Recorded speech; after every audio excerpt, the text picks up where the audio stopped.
हरे कृष्णा कृष्ण कृष्ण हरे हरे, हरे रामो राम रामो हरे हरे। सभी भक्तों का स्वागत है आज के भागवत कथा में, और सभी भक्तों का बहुत बहुत धन्यवाद जो समय निकाल के जुड़े हैं। तो हम अभी 17वें अध्याय पे लीलामृत में आ गए हैं कि प्रभुपाद किस तरह से बाउरी में जो है जाने का अपना निश्चय उन्होंने किया है। तो 1966 की बात कर रहे हैं कि अप्रैल का महीना था। तो प्रभुपाद को जो कमरा था जहाँ प्रभुपाद रहते थे, हमने सुना है 8 बाय 8 का एकदम छोटा सा कमरा था। तो कोई तोड़कर उस कमरे में घुसकर आया और प्रभुपाद का जो टाइपराइटर था और टेप रिकॉर्डर था तो दोनों चुरा लिया।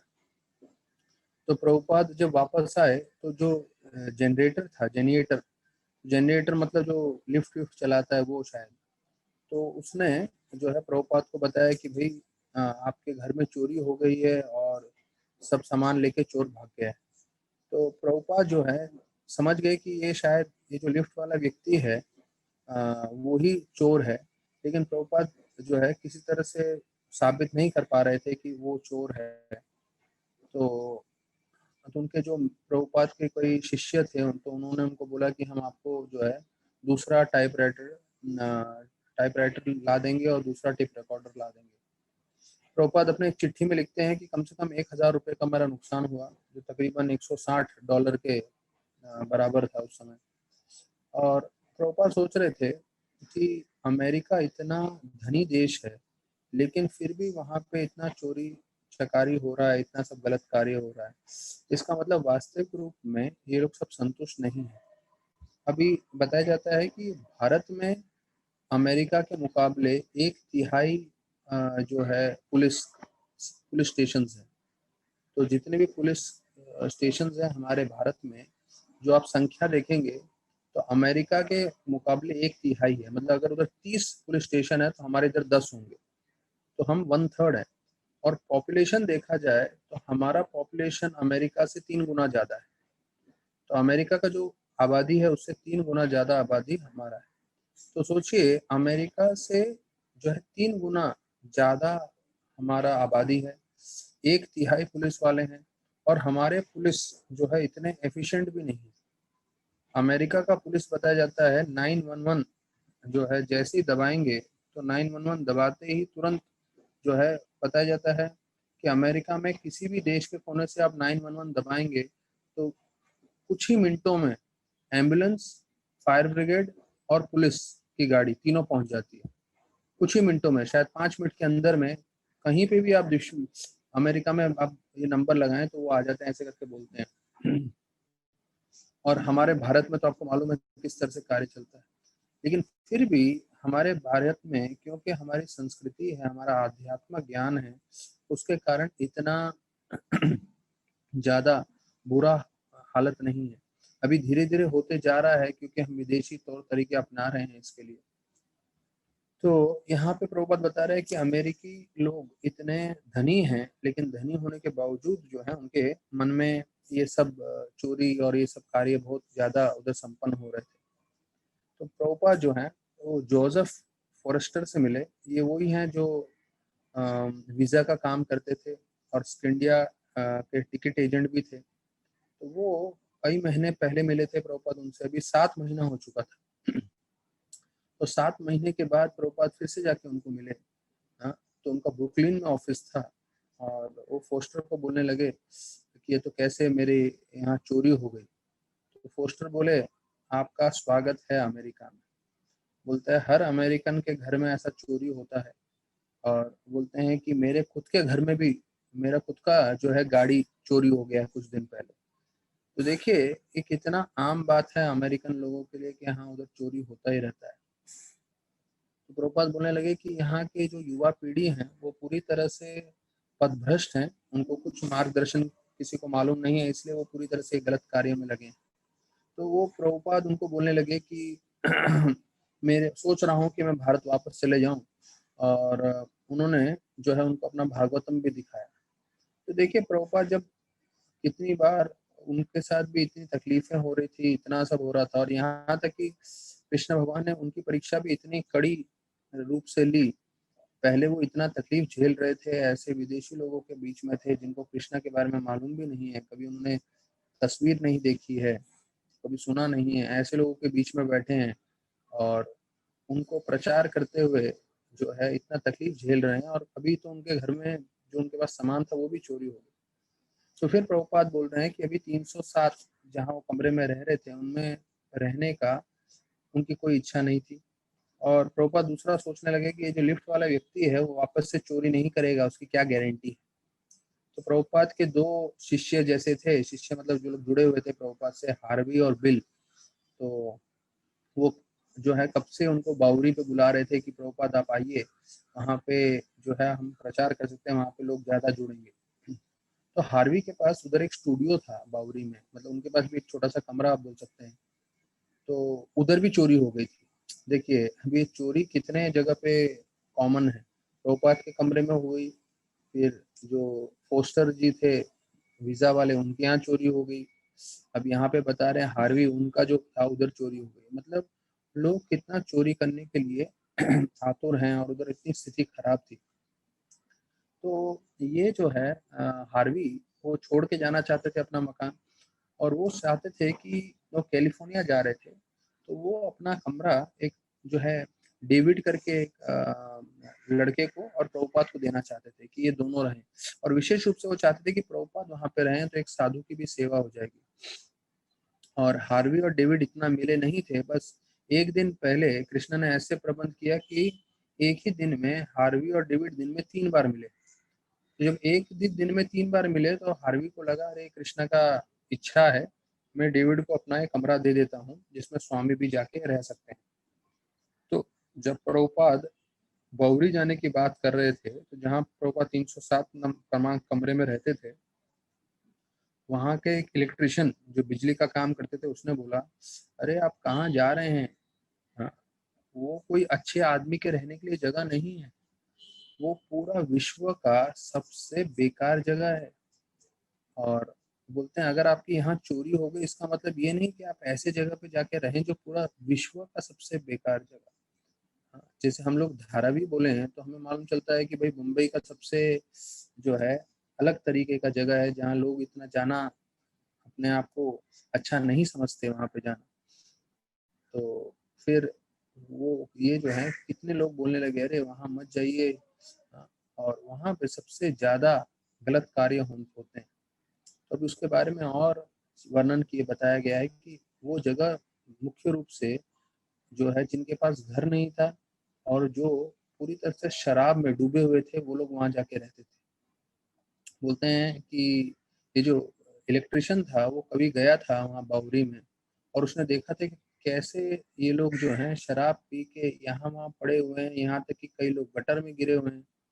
और वो जो भी आसपास में उधर जा रहा होता है तो ये लोग पकड़ के पैसे के लिए उनको पूछते रहते थे शराबी लोग। तो बोलते हैं तकरीबन तकरीबन 7 से 8 हजार ऐसे बिना घर वाले जिनके पास घर नहीं है ऐसे लोग आके वहां रहते थे बावरी में। और जहाँ रहते थे बोलते हैं कि दिन में उनको वहां प्रवेश नहीं था, सिर्फ रात को सोने के लिए देते थे। तो दिन भर ये लोग जो है यहाँ वहाँ घूमते थे और अलग अलग कार्य करते थे, जैसे हम लोग बोलते हैं ना मुंबई में सड़क छाप लोग वैसे। तो बोलते हैं कि वहां पे अगर कोई रात को सो जाए तो कम से कम 10 से 20 बार 10 से 20 बार उसका जेब में से कुछ ना कुछ निकालने की लोग कोशिश करेंगे, मतलब उधर ही रास्ते में बावरी में कोई सो जाए तो। और बोलते हैं वैसे अमेरिका में जो है हिंसा चोरी डकैती तो होता था लेकिन उससे 5 गुना ज्यादा बावरी में होता था। मतलब इतना हिंसाजनक जगह था। अब देखिए एक सन्यासी, और वो भी जो है गौड़ीय वैष्णव परंपरा से आए हुए सन्यासी हैं, और उनको भी कहाँ जाके रहना पड़ रहा है बावरी में। अभी मतलब हम लोग को किसी को बोला जाए कि आपको बम्बई के धारावी में जाके रहना है तो शायद हमारा पूरा मन बदल जाएगा और हम बोलेंगे नहीं भैया नहीं जाना है। प्रभुपाद 70 साल की उम्र में सन्यासी और एक शुद्ध भक्त होते हुए अभी यहाँ जा रहे हैं। और अभी हम कल के प्रवचन से देखेंगे कि और कैसे प्रभुपाद वहाँ पे संघर्ष करते हैं, वहाँ कैसे प्रचार करने की कोशिश करते हैं। तो कल हमने देखा ध्रुव महाराज में ये भागवतम के 12वें श्लोक में कि कैसे उनमें 4 गुण थे। कि वो ब्राह्मणों की तरफ बहुत सम्मान करते थे, वो गरीबों के, दरिद्रों के पीछे कृपालु थे, और वो धर्म की हमेशा पालन करते थे, और जितने भी जीव हैं वो उनको अपने पिता के समान मानते थे। उनकी जो विशेष रूप से प्रजा है, प्रजा उनको पिता के रूप में देखती थी। तो ये गुणों के बारे में कल हमने 12वें श्लोक में चर्चा किया, और प्रभुपाद उसमें पूरा विस्तार पूर्वक तात्पर्य में काफी अलग अलग चीजें बताए, और अंत में बताया कि अगर हम कृष्ण भक्ति करेंगे तो हम अपने धर्म का, अपने जीवन का, और हमारे पास जो भी सामग्री है, हमारा प्रॉपर्टी है, उसको हम बचा सकते हैं। क्योंकि इस समय गवर्नमेंट हमें मदद नहीं कर सकती, क्योंकि कलयुग का प्रभाव हो गया है। तो प्रभुपाद बोलते हैं कलयुग के प्रभाव से इन्होंने खुद ने, गवर्नमेंट ने इतने सारे कत्ल खाने चालू कर दिए हैं जिसमें लोग जानवरों को हत्या कर रहे हैं। तो ऐसी परिस्थिति में वो जो है प्रजा की रक्षा नहीं कर सकते, तो प्रजा के जितने भी लोग हैं उनको अपनी रक्षा स्वयं करनी है। तो जो कृष्ण भक्ति कर रहा है वो धर्म का अपने धर्म को रक्षा करेगा, अपने जीवन की रक्षा करेगा, और उसके पास जो कुछ भी अपने जीवन में है उसकी भी रक्षा करेगा। तो ये जो प्रभुपाद के स्टेटमेंट्स हैं वो हमें बहुत गंभीरता से लेना चाहिए, क्योंकि जब कोरोना वायरस जिस तरह से फैला हुआ है और जो जो बाहर की दुनिया में हो रहा है, तो उसमें हम कोई जो है गारंटी नहीं ले सकते कि हम अपनी सुरक्षा कर पाएंगे कि नहीं। हाँ, लेकिन अगर भक्ति करेंगे तो कृष्ण भगवान हमारी अवश्य रक्षा करेंगे। तो अभी हम 13वें श्लोक में चर्चा करते हैं। तो हम लोग सब साथ में श्लोक बोल सकते हैं। सत्रिंशद वर्ष सहस्रम ससाशा कृषित मंडलम भोगे पुण्य शयम पूर्वम अभोगेर अशुभ शयम। तो इस श्लोक में बताया गया है कि कैसे ध्रुव महाराज जो है 36,000 साल के लिए उन्होंने राज्य किया, और उन्होंने राज्य करते हुए उन्होंने अपने पुण्य कर्म भी नष्ट कर दिए और भोग करके, और अपने पाप कर्म भी नष्ट कर दिए तपस्या करके। तो यहाँ पे वर्णन आ रहा है भोग पुण्य क्षयम पूर्वम अभोगे अशुभम क्षयम।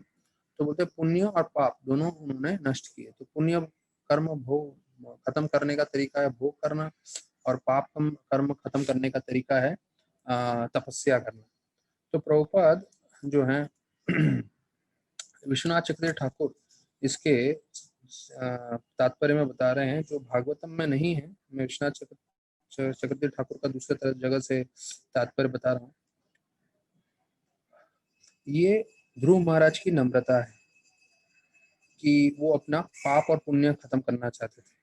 वास्तविक रूप में उनमें, उनके जीवन में ना पाप था ना पुण्य था। क्यों? क्योंकि वो प्रेम के स्तर में थे। तो एक जो भक्त होता है वो ना भोग करने के बारे में सोचता है, ना जो है वो अलग तरीके से दुख से बचने की कोशिश करता है। उसका सिर्फ एक ही इच्छा रहता है कि वो हमेशा भक्ति करता रहे। तो देखिए, हमें अपने जीवन में अभी जितने भी समय हम शरीर में हैं, इस शरीर में हमारा उद्देश्य हमें स्पष्ट रखना है कि हम आजीवन काल के लिए जो है भक्ति करना चाहते हैं, और बाकी सब चीजों से हमें विचलित नहीं होना है। ये देखिए, सत त्रिमशद, सत मतलब जो है षड मतलब 6, और त्रिमशद मतलब 3, 30, 30। तो बोलते हैं 36 और 1000 सालों तक, 36,000 सालों तक जो है उन्होंने राज किया। तो प्रभुपाद यही चीज तात्पर्य में बता रहे हैं कि वो सुख और दुख में नहीं फंसता, वो सिर्फ भक्ति करने का उसका मन में उद्देश्य रहता है। तो बोलते हैं भागवतम में बताया गया है भक्ति अप्रतिहता होता है। अप्रतिहता मतलब भौतिक जगत में हमें सुख मिले या दुख मिले, इन दोनों परिस्थिति से भक्ति रुकता नहीं है, भक्ति हमेशा भक्त करते रहता है। एवं बाहु, ये 14वां श्लोक है। एवं बाहु समम कालम मह आत्मा इंद्रिया अविलिच्छ इंद्रिया त्रिवर्ग औपिक्यम लित्वा प्रत्यादान निपासनम। तो अभी श्लोक में बताया गया है कि कैसे ध्रुव महाराज की इंद्रियां पूरे वश में थी, और उन्होंने जो है धर्म अर्थ और काम, वो तीनों जो है कार्यों पे विजय प्राप्त किया था। और वो जब तक राज कर रहे थे उन्होंने इन तीनों चीजों पे, धर्म अर्थ और काम के हिसाब से जो है सभी लोगों को संतुष्ट किया था। और फिर उन्होंने अंतिम में जो है अपने पुत्र को अपना राजपाट दिया और वो भक्ति करने के लिए निकल गए। अब देखिए, अगर आपको याद होगा कि हम उत्तानापाद जो इनके पिता है उनका जीवन चर्चा कर रहे थे, तो उत्तानापाद ध्रुव महाराज को राजा बनाते हैं और राजा बनाने के पश्चात वो जंगल में चले जाते हैं तपस्या करने के लिए। तो यहाँ पे वर्णन किया, वहां पे वर्णन किया था कि उस समय ध्रुव महाराज का विवाह भी नहीं हुआ था। तो उत्तानापाद इसलिए रुके नहीं कि भाई मेरे बेटे का मैं विवाह कराऊंगा उसके बाद मैं भक्ति करने जाऊंगा, नहीं। उन्होंने सोच ही लिया था कि भाई मेरा बेटा सक्षम हो गया राजपाट करने के लिए, मैंने राजपाट दे दिया, अभी मैं अपना जीवन सार्थक करने जाऊंगा। अर्थात भागवतम एक चीज बार बार बता रहा है, हमारे लिए हमारा जीवन सार्थक करना आध्यात्म रूप से वो बहुत महत्वपूर्ण है और हमें कोई भी चीज से जो है भ्रमित नहीं होना चाहिए। अब यहाँ पे प्रभुपाद तात्पर्य में बता रहे हैं कि भौतिक जीवन की सार्थकता प्राप्त होती है अगर आप धर्म का पालन करें। देखिए, अगर जितने भी लोग हैं भौतिक जगत में, उनको शायद अर्थ और काम चाहिए। अर्थ और काम का मतलब है, काम मतलब इंद्र भोग और अर्थ मतलब इकोनॉमिक डेवलपमेंट, कि भौतिक रूप से उनकी समृद्धि बढ़े। तो बोलते हैं प्रभुपाद पहला लाइन बता रहे हैं कि अगर आप धर्म का पालन करोगे तो अपने आप ही आपका अर्थ और काम संतुष्ट हो जाएगा। तो जो भी जीव अपने जीवन में चाहता है अर्थ और काम की पूर्ति हो, तो उसके लिए उसको धर्म का पालन करना चाहिए। तो इसमें फिर वही बता रहे हैं कि जैसे उनको लगा कि भाई मेरा पुत्र स्थिर है, अभी वो पूरा राज संभाल सकता है, उन्होंने दे दिया। फिर बोलते हैं कि 36,000 साल तक उन्होंने राज्य संभाला और वो कभी बूढ़े नहीं हुए, मतलब उनकी इंद्रियां कमजोर नहीं पड़ी और उनकी इंद्रियां सब शक्तिशाली थी, लेकिन उन शक्तिशाली इंद्रियों से वो इंद्र भोग में नहीं लगे थे, उन्होंने इंद्रियां पूरी वश में करके रखी थी। तो ये ध्रुव महाराज की जो है महिमा करते हुए बता रहे हैं। तो रघुनाथ दास गोस्वामी जो चैतन्य महाप्रभु के शिष्य थे, तो उसके बारे में प्रभुपाद बोल रहे हैं कि वो बहुत ही धनी परिवार से थे और उनको धन भोग करने में कोई इच्छा नहीं था, लेकिन जब उनको कोई कार्य दिया जाता था तो कार्य बहुत जो है संपूर्ण रूप से अच्छे रूप से करते थे। तो चैतन्य महाप्रभु ने उनको शिक्षण दिया था कि आप हृदय के अंदर जो है आप भगवान की भक्ति करें और बाहरी रूप से आप सब कार्य इतने अच्छे से करें जिससे कोई भी आप पे शंका नहीं करे। From within, keep yourself and your mind completely aloof, but externally execute the material duty just as they need to be done. तो प्रभुपाद बोले यहाँ चैतन्य महाप्रभु रघुनाथ दास गोस्वामी को बोले कि अंदर से आप भगवान से पूरी तरह से आसक्त होने चाहिए हृदय में, और बाहरी रूप से जो है जो भी आपको अपना जीवन निर्वाह करने के लिए कार्य करना है वो हमें करते हुए निकलना है। तो ये देखिए, ये जो शिक्षण है चैतन्य महाप्रभु का, वो हम सबके लिए उतना ही जरूरी है, क्योंकि हम सब भी अपना जो है भौतिक जीवन का कार्य संभाल रहे हैं। तो हृदय से हमारी आसक्ति पूरी तरह से भगवान के साथ होनी चाहिए और बाहर से हमें सब कार्य इस तरह से करना चाहिए जिससे किसी को शंका ना हो कि हम अपनी जिम्मेदारियां बरोबर कर रहे हैं कि नहीं। तो हमें बहुत अच्छे से सब कार्य करना चाहिए।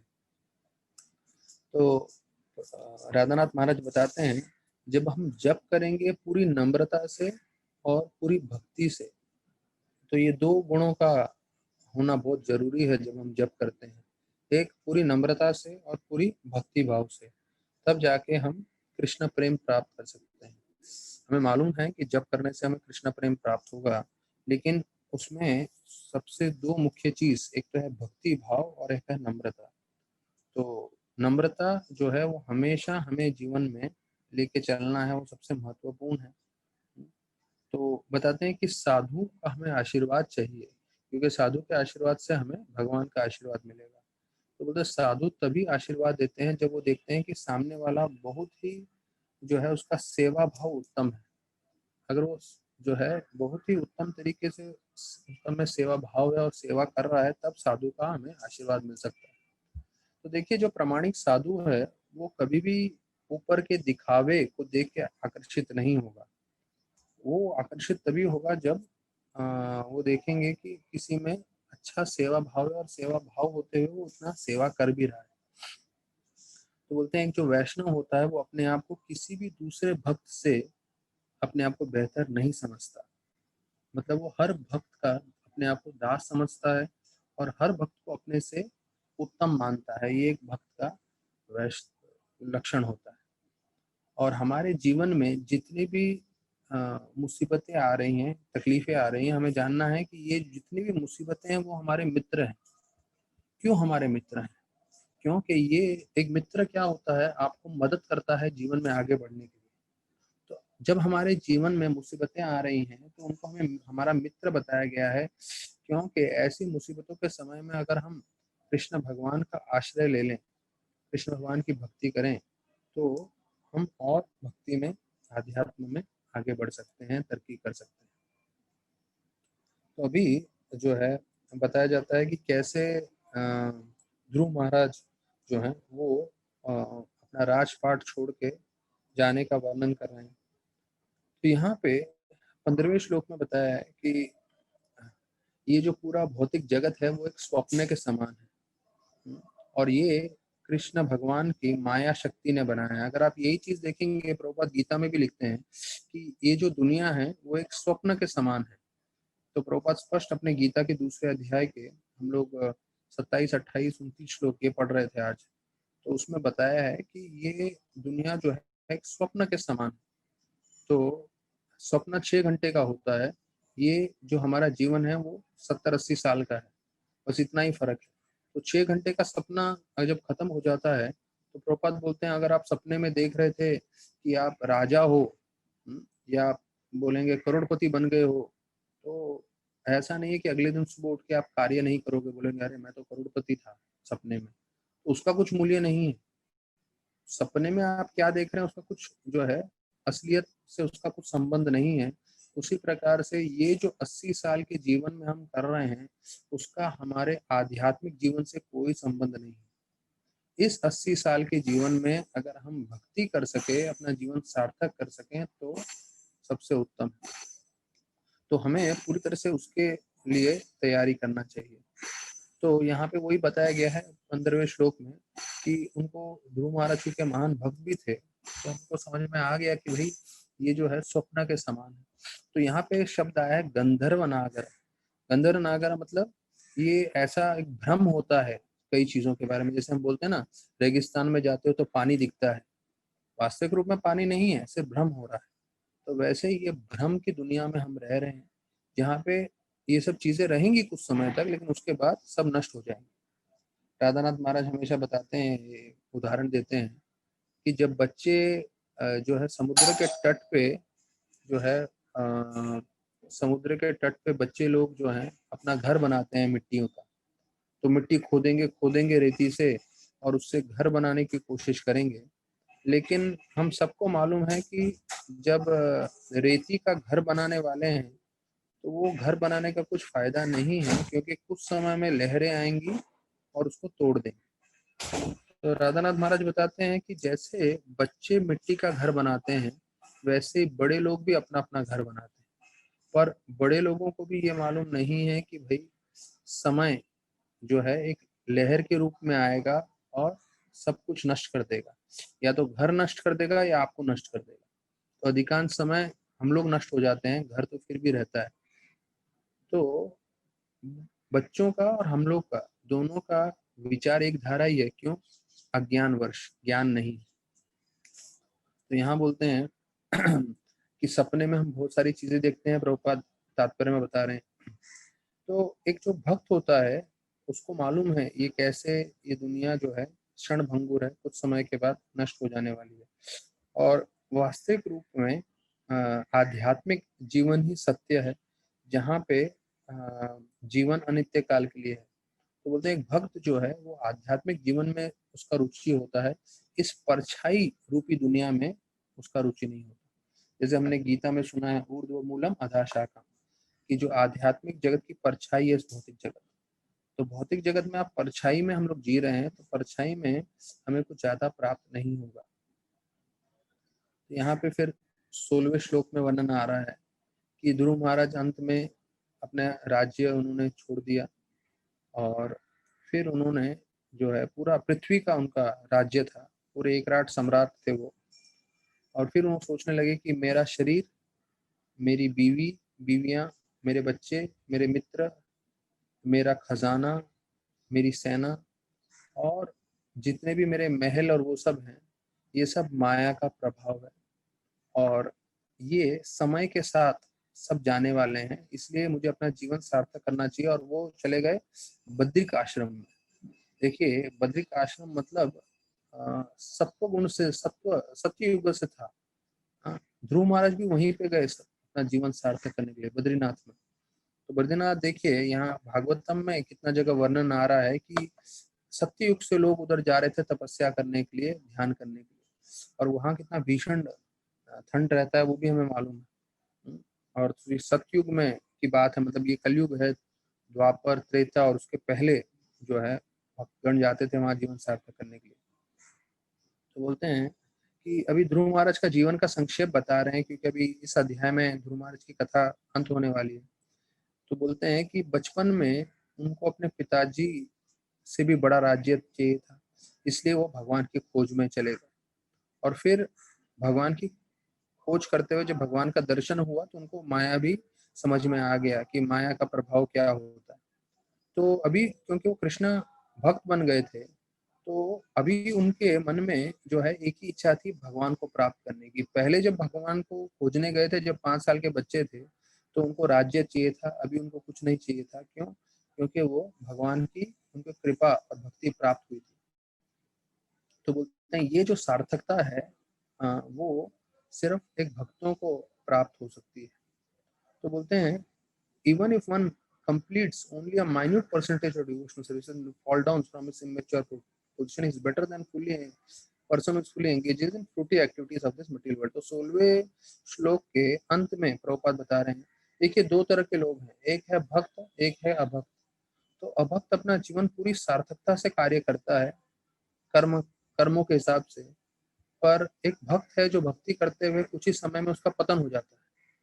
तो प्रभुपाद बोलते हैं कि जो भक्त है, भक्ति करते हुए उसका पतन हो गया, वो ज्यादा उत्तम है, वो ज्यादा जो है उसका जीवन सार्थक है। क्यों? क्योंकि कम से कम भक्ति से जुड़ तो गया और कृष्ण भगवान की कृपा से जो है वो आगे अपना भक्ति करता रहेगा।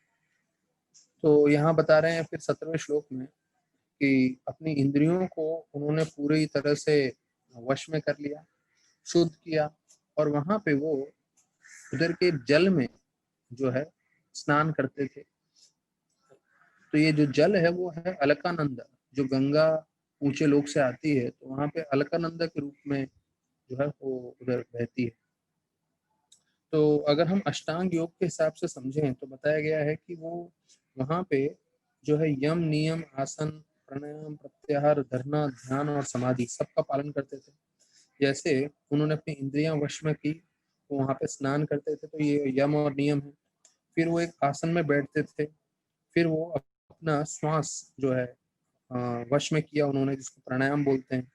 उन्होंने अपनी इंद्रियों को बाकी सब भौतिक कार्यों से जो है हटा दिया, उसे प्रत्याहार बोलते हैं। और फिर वो भगवान के विग्रह पे ध्यान कर रहे थे, तो इसे धरना और ध्यान बोलते हैं। और फिर अंत में वो जो है समाधि में प्रवेश कर लिए। तो देखिए, ये अष्टांग योग का जो पद्धति है वो पूरी तरह से ध्रुव महाराज पालन कर रहे थे। तो प्रभुपाद तात्पर्य में बताते हैं कि अर्च विग्रह जो है भगवान का ही एक रूप है।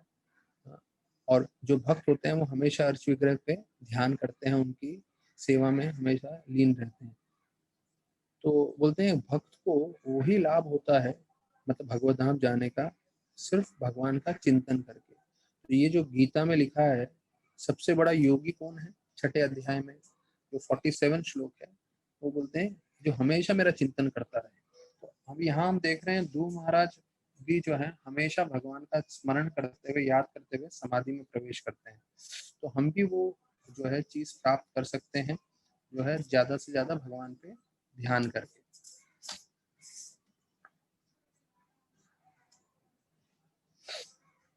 तो अभी यहाँ पे 18वें श्लोक में वर्णन आ रहा है कि यहाँ पे 5 चीजों का वर्णन किया गया है। क्योंकि वो पूरी तरह से भगवान में ध्यान करके बैठे थे, तो इसको अष्ट सात्विक विकार बोलते हैं। अब ये देखिए, हम जब भागवत की चर्चा करेंगे तो हमें कई शुद्ध भक्तों के संपर्क में हम आएंगे, शुद्ध भक्तों के जीवन में क्या हो रहा है हम सुनेंगे, तो हमें इससे सिर्फ प्रोत्साहन लेना है, तो इसका अनुकरण नहीं करना है, नकल नहीं करना है। तो सुन लेते हैं हम लोग ये क्या है, पर हमारे लिए संभव नहीं होने वाला है, पर हमें सुनना है क्योंकि हम भागवतम का पाठ कर रहे हैं इसलिए। तो बोलते हैं उनके आंखों में से अश्रुधारा बह रही थी। तो ये जो है भक्ति के सबसे उत्तम भाव में जब कोई प्रवेश करता है तो ये सब होता है। क्या बता रहे हैं कि उनके आंखों से जो है एकदम अश्रुधारा बह रही थी। तो ये जो अश्रुधारा बह रही थी ये बूंद बूंद करके नहीं गिर रही थी।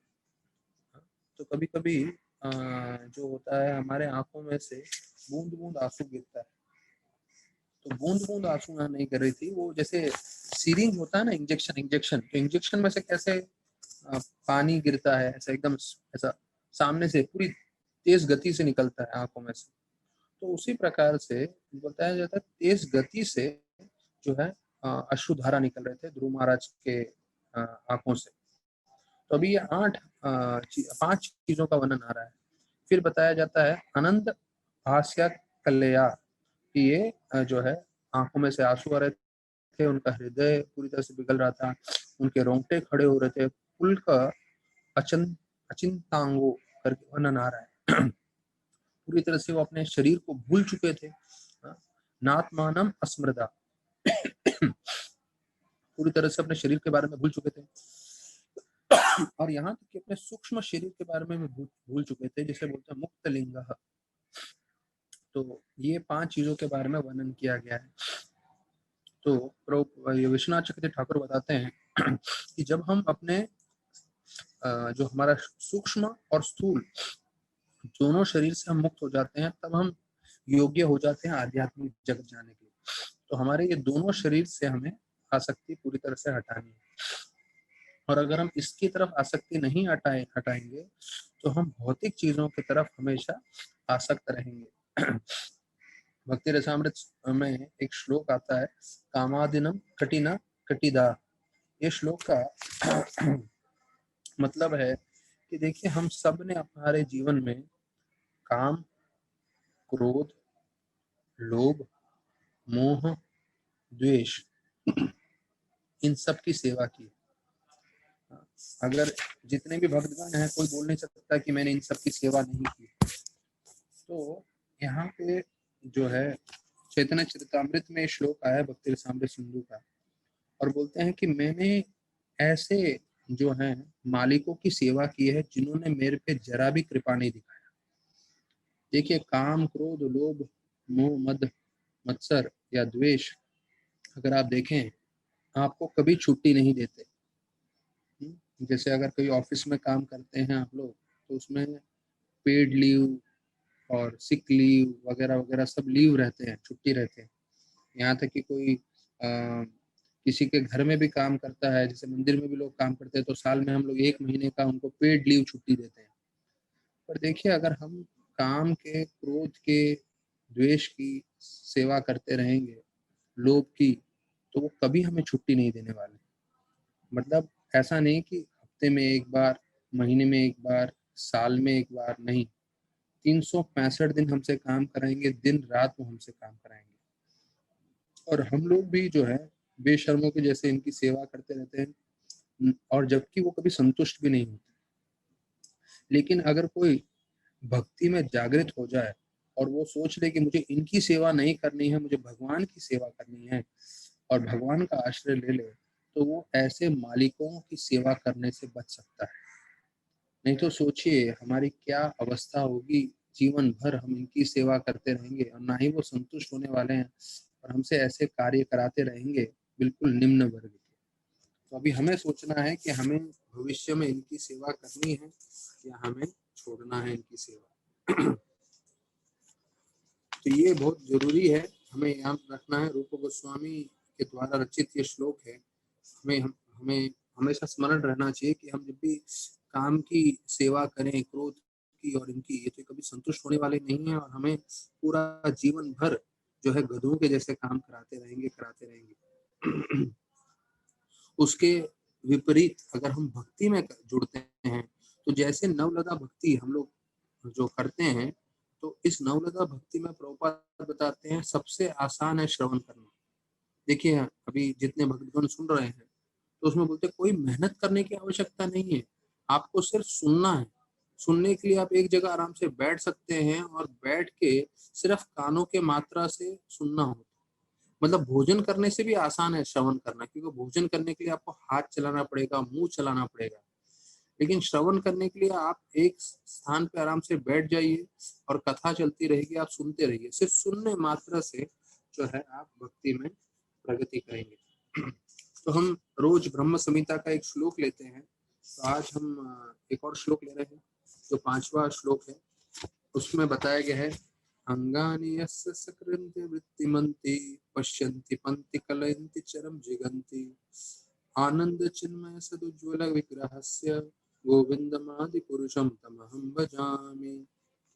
तो इसमें भगवान के बारे में वर्णन किया गया है, अंगानि यस्य सकृन्ति वृत्तिमन्ति, मतलब भगवान के जो भी अंग हैं वो दूसरे अंग का कार्य कर सकते हैं। तो प्रभुपाद ये श्लोक कई बार बोलते थे और बताते थे कि जब भी हम कुछ भगवान को अर्पण करते हैं, तो भगवान सिर्फ अपने आंखों से दृष्टिपात करके भी भगवान प्रसाद प्राप्त कर सकते हैं। तो भगवान अपने आंखों से खा सकते हैं और अपने दूसरे किसी भी शरीर के अंग से दूसरा कार्य कर सकते हैं। तो हमने देखा कि भगवान जब मथुरा में थे, तो जब मथुरा में जो वो कपड़े धोबी था, तो धोबी जब कपड़े देने के लिए मना करता है, तो भगवान क्रोध वेश में आके अपने हाथ से उसको मारते हैं और वो हाथ उसी वक्त तलवार का रूप धारण कर लेता है और उसका सर धड़ से अलग कर देता है। तो ये अंगानी यस्य सकृन्ति वृत्तिमन्ति, ये श्लोक का मतलब है कि किसी भी भाग से भगवान अपने शरीर के कोई भी अंग से कुछ भी कार्य कर सकते हैं, तो उनके अंग हमारे अंग के जैसे सीमित नहीं है। तो वो एक चीज है। फिर दूसरा बताते हैं कि उनका शरीर आनंद चिन्मय और उज्जवल है। जैसे हमें सच्चित आनंद हमने सुना हुआ है, यहाँ पे ब्रह्मा जी बोल रहे हैं आनंद चिन्मय और उज्जवल विग्रह है, मतलब उनका विग्रह जो है वो इन रूपों से बना हुआ है। और वो जो है अनगिनत जो है अनगिनत लोगों को वो संभालते हैं, भौतिक जगत में और आध्यात्मिक जगत में। अनगिनत, इनफाइनाइट यूनिवर्सेस का शब्द का प्रयोग है, इनफाइनाइट यूनिवर्सेस। अब इनफाइनाइट यूनिवर्सेस का कल हमने चर्चा किया, प्रभुपाद बोलते हैं trillions of planets are there, trillions. और मैंने आपको बताया ट्रिलियन मतलब 1,00,000 करोड़। तो अभी 1,00,000 करोड़ को इनफाइनाइट नहीं बोलेंगे तो और क्या बोलेंगे, कौन गिनती करते बैठेगा। 1,00,000 करोड़ की गिनती करना ना के बराबर ही। तो इतने सारे लोगों को जो है भगवान जो है नियंत्रण करते हैं। तो ये भौतिक जगत में भी है, आध्यात्मिक जगत में है। तो प्रभुपाद बोलते हैं 1,00,000 करोड़ जो है लोग अलग अलग प्लैनेट्स भौतिक जगत में, तो उससे 3 गुना ज्यादा आध्यात्मिक जगत में, और दोनों को वश में करने वाले कौन है, कृष्ण। तो सोचिए हम यहाँ जो है प्रभुपाद जैसे बोलते हैं कुएं में बैठा हुआ मेंढक, उसको लगता है समुद्र क्या है, वो बोलेगा मेरा 3 बाई 3 फीट का कुआं है, उससे 2 गुना, 3 गुना, 4 गुना। वो कभी समझ ही नहीं पाएगा कि भाई जो समुद्र मतलब जो अटलांटिक ओशन है, पैसिफिक ओशन है, वो कितना विशाल है। तो हम यहाँ बैठ के कथा कर रहे हैं, हम बैठ के कृष्ण को समझने की कोशिश कर रहे हैं, कृष्ण की भक्ति करने की कोशिश कर रहे हैं। वास्तविक रूप में कृष्ण भगवान की शक्ति क्या है वो हम समझ नहीं सकते। अभी आप ये सोचिए कि कोई जो है भारत में या विश्व में कोई प्रसिद्ध होता है, जैसे अमेजन कंपनी है, अभी पूरे विश्व में सबसे नंबर 1 है बिजनेस में और सबसे धन में। हाँ, तो वो इतना पैसा कमा रहा है, तो हमको लगता है हाँ ये विशाल है, ये बहुत शक्तिशाली है पूरे विश्व में। लेकिन भगवान ऐसे जो है 1,00,000 करोड़ विश्व को संभाल रहे हैं भौतिक जगत में, और कई लाख करोड़ ऐसे प्लैनेट्स को आध्यात्मिक जगत में संभाल रहे हैं। तो कोई भक्त अगर भगवान की भक्ति करता है प्रामाणिक रूप से, तो ध्यान रखिए वही शक्ति जिससे वो ये 1,00,000 करोड़ लोगों को संभाल रहे हैं, वही शक्ति वो एक भक्त में लगा सकते हैं, एक भक्त में पूरा दे सकते हैं। अर्थात जब हम भक्ति कर रहे हैं तो हम इन भगवान को पसंद कर रहे हैं और भगवान हमारे जीवन में सब कुछ प्रदान कर सकते हैं। तो प्रभुपाद जो है 18वें श्लोक के पूरे तात्पर्य में बता रहे हैं कि किस तरह से भक्ति में कोई रह के श्रवण करके, जप करके, भगवान का स्मरण करके, विग्रह की सेवा करके जो नवलता भक्ति है, हाँ, तो उसको करने से जो है शुद्ध भक्ति के स्तर तक पहुंच सकता है। तो ये जो नवलता भक्ति का वर्णन किया गया है, तो भक्ति रसामृत सिंधु में ये भी बताया गया है कि जो 9 प्रकार के भक्ति का स्तर है, उसमें 9 आचार्य हैं जिन्होंने सार्थकता प्राप्त की है। श्रवण करते हुए महाराज परीक्षित ने, कीर्तन करते हुए सुखदेव गोस्वामी ने, स्मरण करते हुए हमेशा याद करना प्रहलाद महाराज ने, पाद सेवनम भगवान के चरणों की सेवा वो लक्ष्मी जी ने सार्थक किया है, पृथु महाराज ने भगवान के विग्रह की सेवा करते हुए सार्थक किया है, अक्रूर जी ने प्रार्थना करते हुए भगवान की भक्ति सार्थक की है, हनुमान जी ने सेवा भाव से, अर्जुन ने मित्रता से, और बलि महाराज ने जो है सब कुछ संपूर्ण अपना भगवान को आश्रय, भगवान को समर्पित करते हुए अपना सार्थकता प्राप्त की। तो देखिए ये भक्ति रसामृत सिंधु के श्लोक में कितना स्पष्ट रूप से बताया गया है कि कैसे भक्ति के जो नवलता भाग हैं उससे हम लोग कैसे अपना जीवन सार्थक कर सकते हैं और कितने सारे भक्तों ने अपना जीवन सार्थक किया। तो यहाँ पे बता रहे हैं 8 तरह के जो शारीरिक विकार हो रहे हैं तो ये शुद्ध भक्तों के जीवन में आता है। और जैसे हमने एक नारियल का उदाहरण दिया था, तो ये प्रभुपाद इसी श्लोक में नारियल का उदाहरण दे रहे हैं। ये 18वें श्लोक में आ रहा है, इसमें बोल रहे हैं कि जो नारियल होता है वो आप सूख जाता है तो अंदर से उसके जो पल्प है, कोकोनट पल्प, वो अलग हो जाता है। और आप जब नारियल को हिलाएंगे तो समझ में आता है कि भाई अंदर का जो शेल है, अंदर का जो कोकोनट पल्प है वो अलग हो गया। तो बोलते हैं उसी प्रकार से जो कोई भक्ति में पूरी तरह से अपना मन प्रवेश कर लेता है, पूरी तरह से लग जाता है, तो फिर वो इस भौतिक और आध्यात्मिक जो हमारा शरीर है उससे वो अलग हो जाता है, उससे वो निरासक्त हो जाता है और जब उसका अंतिम समय आता है तो वो भगवत धाम जाता है। तो प्रभुपाद बोल रहे हैं जब तक कोई महाभागवत नहीं होगा ये सब लक्षण नहीं दिखने वाले हैं। तो चैतन्य महाप्रभु के उन्होंने ये सब लक्षण दिखाए थे, हरिदास ठाकुर ने ये सब लक्षण दिखाए थे। तो हमें जो है इसका नकल नहीं करना है, हमें भक्ति करनी है और शुद्ध भक्ति करने से धीरे धीरे जब जीवन पर्यंत करेंगे तब जो है ये सब हमें ये सब लक्षण आएंगे। तो बोलते हैं कैसे जो है बचपन से जवानी, जवानी से बुढ़ापा, तो जैसे हमारा शरीर बढ़ता जाता है फिर बुढ़ापे पे दूसरा हम शरीर प्राप्त करते हैं, जिसे बोलते हैं आत्मा जो है दूसरे शरीर में प्रवेश करती है। तो बोलते हैं अगर किसी ने भक्ति किया हो तो उनका जो सूक्ष्म शरीर है उसको भी मुक्ति प्राप्त हो जाती है और वो पूरी तरह से तैयार हो जाते हैं आध्यात्मिक जगत में जाने के लिए। तो जो भक्ति मार्ग है उससे हमारा ये तो शरीर नष्ट हो जाएगा वो मालूम है, लेकिन विशेष रूप से प्रभुपाद यहाँ बता रहे हैं 18वें श्लोक में कि हमारा जो सूक्ष्म शरीर होता है, माइंड, इंटेलिजेंस, ईगो का, तो ये जो शरीर है इसके कारण ये उसको सटल बॉडी बोलते हैं, सूक्ष्म शरीर, ये सूक्ष्म शरीर हमें दूसरे शरीर जो है प्राप्त करने में मदद करता है। लेकिन अगर हमने भक्ति की होगी तो सूक्ष्म शरीर भी नष्ट हो जाता है और हम सीधा जो है भगवत धाम जाने के लिए तैयार रहते हैं। तो अभी हम जो है 19वें श्लोक में कल देखेंगे कि कैसे विमान आता है ध्रुव महाराज को लेने के लिए और विमान का पूरा सौंदर्य का वर्णन किया गया है। तो उसके साथ हम जो है आज यहीं पे विराम दे रहे हैं भागवतम को, और हम गीता भी थोड़ा चर्चा करेंगे। यहाँ पे मैं राधानाथ महाराज का जर्नी होम चर्चा कर रहा हूँ। तो महाराज एक साधु से मिलते हैं जिनका नाम है सीताराम बाबा, या जिनको बोलते थे वो हमेशा खड़े रहते थे। तो ये 62 साल के थे और वो हमेशा एक गुनी गुनी पहनते थे। गुनी मतलब जिसमें हम लोग आलू लाते हैं ना, जब 50 किलो आलू लाना होता है तो उसको गुनी बोलते हैं, गुनी, तो बरलैप इंग्लिश में बोलते हैं। तो वो उन्होंने हमेशा पहना था। तो वो हमेशा उनको खुजली कराता था, उसमें वो हमेशा जो है उनको तकलीफ होता था। तो जब महाराज ने पूछा आप ये हमेशा गुनी क्यों पहनते हैं या बरलैप, तो उन्होंने बोला था कि जब भी मैं इस तकलीफ में रहता हूँ तो मैं हमेशा भगवान को याद करता हूँ। और उन्होंने लकड़ी के जो है एक टुकड़े जैसे पैर में बांध के रखे थे, और उसके बारे में भी वर्णन आता है कि उन्होंने पैर में लकड़ी के टुकड़े बांधे हुए थे। तो बोलते हैं कि वो इतने उनसे प्यार करने लगे सीताराम बाबा, एक पुत्र के समान। तो महाराज को इतना प्रेम देने लगे। तो उनके जो नियम थे वो इतने भीषण नियम थे, महाराज बोलते हैं मैं खुद चौंक गया उनके नियम देखते हुए। तो एक नियम था कि वो ब्रह्मचारी तो थे ही थे, और उन्हें प्रण लिया था कि मैं जीवन भर कभी नहीं बैठूंगा। तो इसलिए वो लकड़ी का उन्होंने पैर में जो है टुकड़े लगा रखे थे।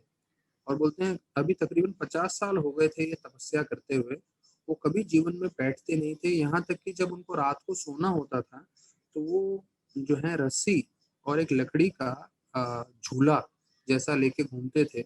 और जहाँ पे भी रात को उनको सोना होता था तो वो लकड़ी का झूले को रस्सी से बांध देते थे पेड़ पे से, और वहां पे लटकते लटकते सोते थे। वो कभी बैठते नहीं थे। उन्होंने वचन लिया था जीवन में कि मैं चार दीवार के अंदर कभी नहीं सोऊंगा, और मैं शुद्ध शाकाहारी रहूंगा, और उसमें भी मैं कभी अनाज नहीं खाऊंगा। जो हम लोग एकादशी करते हैं ना, वो ये जीवन भर का इनका एकादशी का वचन था। तो बोले इतना भीषण तपस्या महाराज बोले मैंने कभी देखा नहीं था। और जब भी मधुकरी करते थे तो मधुकरी में लोगों को राइस दाल और चपाती मिलता था। तो ये जो है जब भी उनको राइस दाल मिलता था तो वो मेरे लिए खिचड़ी बनाते थे, जो है थोड़ा जो है लकड़ी से और ऐसे आग लगाते हुए। तो बोलते हैं या तो खड़े रह के बनाएंगे या फिर ऐसे टेढ़े होके बनाएंगे, पर कभी बैठते नहीं थे वो। तो फिर जब खिचड़ी बनाते थे फिर राम जी को वो जो है मंत्रों को उच्चारण करके प्रार्थना करके भोग लगाते थे, और फिर प्रसाद बना के मेरे को देते थे। तो महाराज बोल रहे थे कि अरे ये फिर खाते क्या है दिन भर में, क्योंकि अनाज उन्होंने बोला मैं नहीं खाऊंगा, और जहां भी मधुकरी करते थे तो सिर्फ उनको यही मिलता था चावल दाल या चपाती, तो वो तो मुझे खिला देते थे। तो महाराज ने ध्यान से देखा कि उनके पास जो है मधुकरी में किया हुआ मूंगफली था। तो बोलते हैं एकदम जो कच्चा मूंगफली था वो एक मुट्ठी खाते थे, बस वही उनका दिन भर का भोजन था। तो लेकिन मुझे खिलाने के लिए वो हमेशा मेहनत करते थे। और वो बोलते थे कि अगर आपको भगवान की तरफ प्रेम दिखाना है तो भगवान के जो बच्चे हैं, मतलब जो हमारे साथ जितने भी जीव हैं, जो हमारे परिवार वाले हैं, जो भी लोग हैं हमारे साथ जुड़े हुए, उनको प्रेम दिखाना चाहिए, उनको सेवा करनी चाहिए। तो महाराज बोलते हैं एक दिन मैंने देखा उनको सब्जी मिली जो है मधुकरी में, तो मैं बहुत खुश हो गया। तो बोले चलो कम से कम रोज कच्चा मूंगफली खा रहे हैं, आज तो उनको सब्जी खाने मिलेगा। लेकिन महाराज बोलते हैं मेरे को बहुत दुख हुआ ये जब मैंने देखा कि सारी सब्जियां उन्होंने मेरे खिचड़ी में डाल दी थी। मतलब उन्होंने अपने लिए कुछ भी नहीं रखा, और वो अपना सब कुछ दूसरों को देते हुए हमेशा संतुष्ट रहते थे, हमेशा आनंद में रहते थे। तो महाराज बोलते हैं मैंने इस व्यक्ति को बहुत नजदीकी से देखा, और मुझे एक चीज मालूम चला कि इस व्यक्ति में शुद्ध भक्ति है। ये शुद्ध भक्ति का ही भाव का कारण ये ऐसे कर सकते हैं। तो महाराज सोचने लगे कि ये इतने नियम क्यों पालन करते हैं इतने भीषण रूप से। और अ, नजदीक से महाराज को लग रहा था कि इतने भीषण नियम पालन करने के बाद भी वो जो है संतुष्ट है, वो आनंदित है। तो वाकई महाराज बोलते हैं मेरे अपने पूरे जब मैं भगवान की खोज में निकला तो इनसे मैं बहुत प्रभावित हुआ। तो बोलते हैं अधिकांश लोग जब तपस्या करते हैं तो तपस्या करने से उनका हृदय कठोर हो जाता है, पर यहाँ पे मैं देख रहा था इनका हृदय कठोर नहीं था। इनका हृदय में पूरी नम्रता थी, भक्ति थी और करुणा थी। तो महाराज बोल रहे हैं क्रिश्चियनिटी में जीसस क्राइस्ट ने कहा है कि आप एक पेड़ को जान सकते हो उसके फल के द्वारा। तो जब कोई कार्य करता है तो उस कार्य का जो फल निकलता है उससे हम समझ सकते हैं वो कैसे कार्य कर रहा है। तो महाराज के मन में एक प्रश्न चल रहा था कि भाई भगवान का रूप है कि नहीं है, या भगवान निराकार है, या जैसे बुद्धिस्ट लोग बोलते हैं कि भगवान निर्वाण है, मतलब भगवान का आकार नहीं है। तो महाराज ने उनसे पूछा, तब ये जो है सीताराम बाबा जो है काफी उनका चेहरे पे जो है एक गहरा जो है विचार आ गया और उन्होंने बोला, अरे भगवान में जो है वो उन पुरुषोत्तम भगवान है, उनमें सब कुछ है, तो उनमें रूप भी है, कैसे उनमें भगवान में रूप नहीं होगा और कैसे निराकार हो सकते हैं। निराकार उनका एक शक्ति है, लेकिन वास्तविक रूप में भगवान का भी रूप है। और बोलते हैं जब भी कोई ऐसे बारे में बात करता है कि भगवान का रूप नहीं है, तो मेरा हृदय जो है टूट जाता है, क्योंकि भगवान को आप कैसे बोल सकते हैं कि उनका आकार नहीं है, उनका रूप नहीं है। तो बोलते हैं दो तरह से आप जो है भगवान को समझ सकते हो, हवा के रूप में या हमारे पिता के रूप में। तो हम बचपन से देखते हैं कि हम पिता से प्रेम प्राप्त करते हैं, तो उसी रूप में भगवान है, लेकिन भगवान का एक स्वरूप हवा के समान भी है। तो महाराज बोलते हैं कि मैंने दोनों लोगों को देखा अपने पूरे भारत में और विश्व के, जब मैं भगवान की खोज में निकला, कि कई लोग नौकरी कर रहे थे, पैसा कमा रहे थे, और पैसा कमाते समय अपने परिवार का पोषण करते हुए भक्ति कर रहे थे। और मैंने देखा कई लोग साधु थे और साधुत्व करते हुए जंगल में रहते हुए भक्ति कर रहे थे। तो ये दोनों ही सार्थक है जीवन का। अगर कोई अपने परिवार का पोषण करते हुए पैसे कमाते हुए भक्ति कर रहा है, वो भी भक्ति के जीवन में आगे बढ़ रहा है, और कोई साधु रहते हुए जंगल में रह रहा है, तो भी वो जो है भक्ति में आगे बढ़ रहा है, उसका जीवन सार्थक है। इन दोनों में मैंने एक तीन चीज देखा जो सबसे महत्वपूर्ण है। पहला नम्रता, दूसरा साधना, अपना भक्ति करने के लिए जो है उनका साधना बहुत प्रबल था, और तीसरा सेवा करने की भावना। तो ये तीन चीज जो है वो बहुत ही शक्तिशाली थी, मैंने लोगों में देखा। एक, मैं वापस से दोहरा रहा हूँ, नम्रता, दूसरा अपना साधना, और तीसरा सेवा करने की जो भावना है। अगर ये तीन चीज हम भी अपने जीवन में अपनाएंगे तो हम भी किसी भी परिस्थिति में रहेंगे तो हम सक्षम रहेंगे। तो साधना है जो हम सुबह को मिलकर जपा सब करते हैं, नम्रता है हमारे जीवन में, और जितना हो सके हमें सेवा करना है। तो देखिए महाराज जहाँ भी जा रहे थे, महाराज इतने बहुमूल्य चीज अब जो है सीख रहे थे और हमें भी सिखा रहे थे। अब यहाँ पे वर्णन आ रहा है वापस से गीता के इंट्रोडक्शन में, हम आखिरी के जो है कुछ मिनट अभी गीता में देखते हैं। तो गीता में व्यासदेव जी ने इतने सारे शास्त्र दिए थे जिससे हम ये शास्त्रों का स्मरण कर सकें, भगवान को याद कर सकें, और भगवान को याद करते हुए हम अपना शरीर त्यागें। तो मैंने कल भी बताया था कि यहाँ पे भगवान स्पष्ट रूप से बता रहे हैं कि आप शास्त्रों का स्मरण करते हुए भी भगवान का स्मरण करते हुए अपना शरीर त्याग सकते हैं, और आप भगवत धाम जा सकते हैं। और यहाँ पे बता रहे हैं कि इसके ऊपर हमें शंका नहीं करना चाहिए। तो 8वें अध्याय के 7वें श्लोक में कृष्ण भगवान अर्जुन को बोल रहे हैं, तस्मात् सर्वेषु कालेषु माम अनुस्मर युद्ध च। तो मेरा स्मरण करो और युद्ध करो। तो प्रभुपाद बताते हैं कि अर्जुन को कृष्ण भगवान ये नहीं बोल रहे हैं कि सिर्फ आप मेरा ध्यान करो और अपना कार्य न करो, नहीं, भगवान जो है दोनों चीजों के लिए बोल रहे हैं। तो ये श्लोक हमारे लिए बहुत जरूरी है, क्योंकि हमें ध्यान रखना है, हमें दोनों कार्य करना है, हमें अपना कार्य भी संपन्न करना है और भगवान का स्मरण भी करना है। ये बहुत दोनों जरूरी है। अगर दोनों में से हम एक चीज भी छोड़ देंगे तो हमारा जीवन सार्थक नहीं होगा।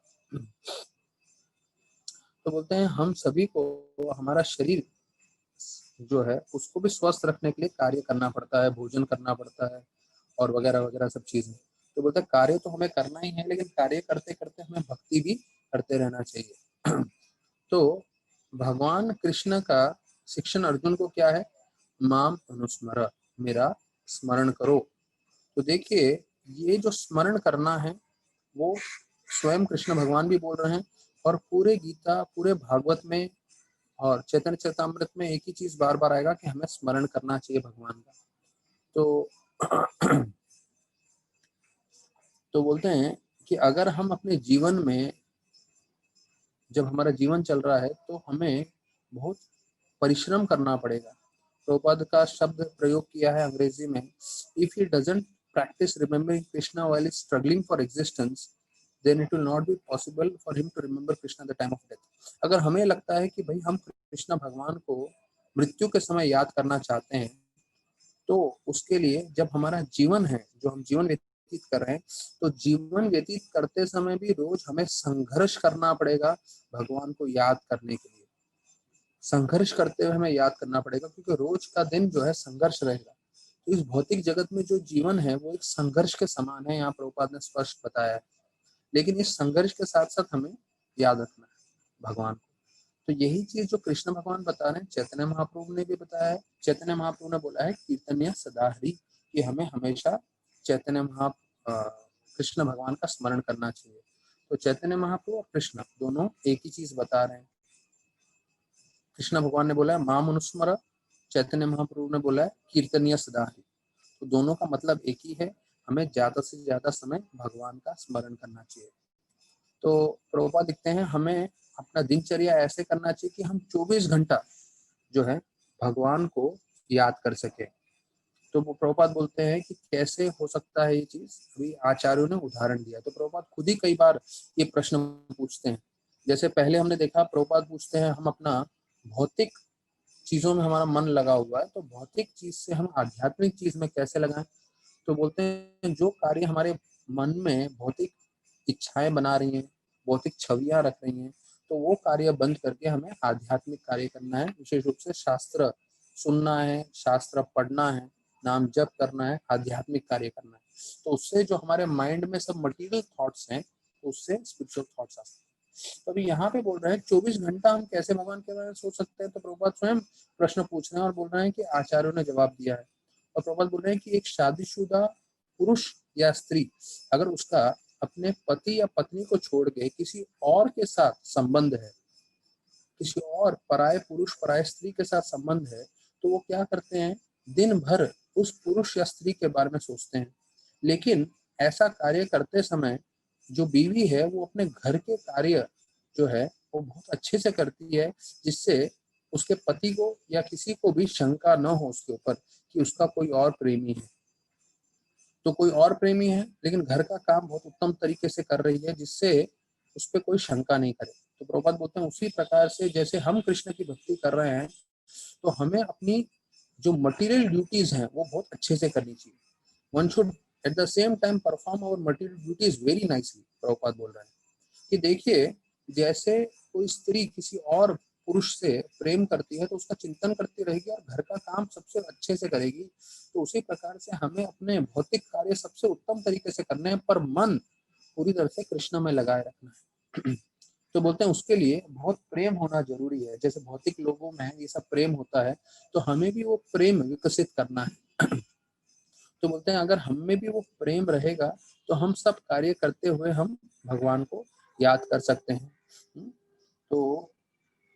तो वो उसके लिए हमें मेहनत करना पड़ेगा। तो अभी अर्जुन बता रहे हैं कि भाई आपने योग के बारे में बताया है, तो वो तो असंभव है क्योंकि मन तो बहुत ही चंचल है। तो इस छठे अध्याय का 33वां श्लोक है, चंचल ही स्थितः स्थिरम। तो बोलते हैं बहुत चंचल है, तो उसको कैसे वश में करना है। तो फिर जो हमने आज भी चर्चा किया, सबसे उत्तम योगी वो है जो हमेशा भगवान का स्मरण करता है। 6.47 में जो वर्णन किया है वो है। तो अभी इसके साथ अभी हम गीता का यहीं पे विराम देंगे आज, और कल जो है हम लोग आगे चर्चा करेंगे। बहुत बहुत धन्यवाद सभी भक्तों का। हरे कृष्ण।